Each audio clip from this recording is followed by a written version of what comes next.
లేఖని ఈ పిఎంకేఎస్ సంస్థ ఏర్పాటు చేయడం జరిగింది.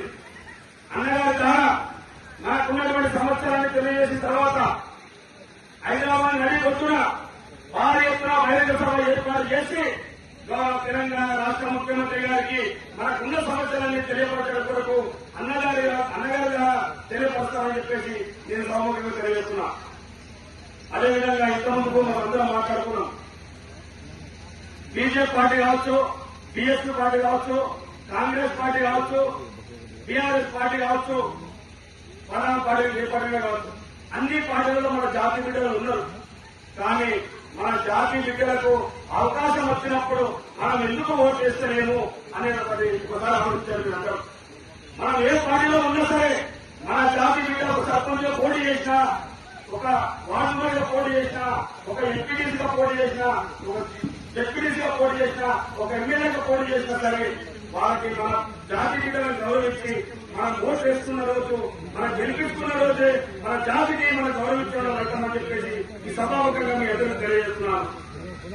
ఎందుకంటే తెలియజేస్తున్నానంటే మనం ఇంకా ఎన్ని రోజులు బానిసగా బతుకుదాం, మనం ఇంకా ఎన్ని రోజులు వేరే వాళ్ళకు ఓటు వేసి గెలిపించేవాళ్ళని మంత్రులను, ఎమ్మెల్యేలు, ఎమ్మెల్సీలను, వాళ్ళని సర్పంచులను, ఎంపీని చెప్పేసి జిల్లా పరిషత్లను చేద్దాం. మనకు లేదా ఎక్కడ ఏ గ్రామానికి వెళ్ళినా హనుమంతు లేని గ్రామం లేదు, ముదిరాజు కుటుంబం లేని గ్రామం లేదని చెప్పి కూడా మీ అందరికీ తెలియజేస్తున్నాను. దయచేసి గమనించండి.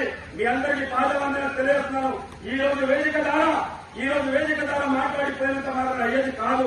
జిల్లా పరిషత్ చైర్మన్ చేసేంత వరకు మన అమృతన్న గారికి గోడలు ఉండాలని చెప్పేసి ఈ మాటల ప్రజలకు, మరియు దత్తవరం మండల ప్రజలకు వరంగల్ జిల్లా వాసులందరికీ విజ్ఞప్తి చేస్తున్నాను.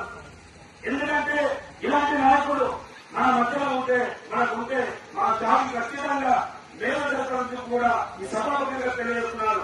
ఇంకొక విషయం, గతంలో నీల మదన గారికి ఎమ్మెల్యే టికెట్ ఇవ్వకపోతే ప్రతి గ్రామం నుండి, ప్రతి జిల్లా నుండి రోడ్డెక్కి ఎక్కడైతే ధర్నాలు చేసినామో, రచ్చరోకోలు చేసినామో అదే మాదిరిగా రేపు రాబోయే ఎలక్షన్లలో మన ముదిరాజు బిడ్డలకు ఎంత లేదన్నా ఒక 10-15 సీట్లు ఎమ్మెల్యే సీట్లు ఇస్తేనే సరైన పద్ధతి. లేకపోతే భారీ ఎత్తున ధర్నాలు, రచ్చరోకోలు చేసి మన నాయకులకు ఎమ్మెల్యే టికెట్ వచ్చేంత వరకు మనం పోరాటం చేయాలని చెప్పి కూడా ఈ సభాముఖంగా నేను తెలియజేస్తున్నాను.